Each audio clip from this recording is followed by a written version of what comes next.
How do you feel about the war today? I think the war is a necessary evil. We wouldn't be able to have and do the things we have today without war. Do you think the military is better now than it was when you were in there? I think they've made a lot of advances and that they are doing very well. I think if they cut monies from the military, it will end up hurting us in the long run.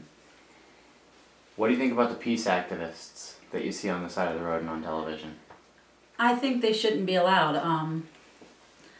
I have a problem with them protesting a war that most of them have never even fought in or served in the military, and that the reason that they can be out there is because people have given their lives, basically signed a blank check to the military for their lives to keep them having their freedoms and their constitutional rights, and they don't understand that.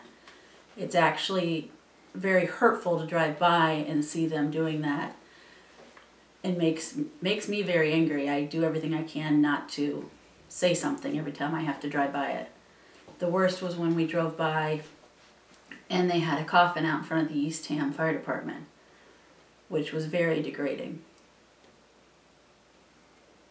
Why did they have the coffin outside? Eastham had their first military service member die during the war.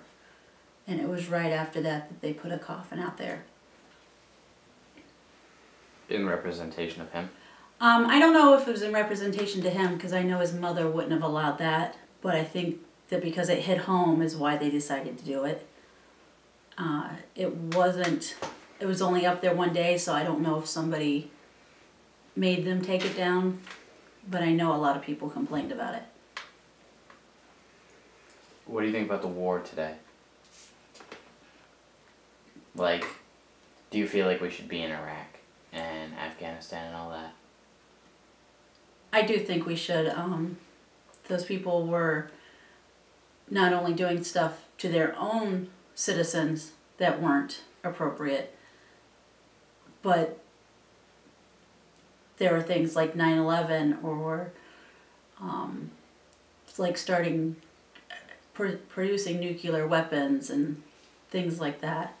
And there's just a lot of stuff that the normal person doesn't even know that goes on. And then the way that the media portrays it is they don't give the whole truth. There's other things that go on.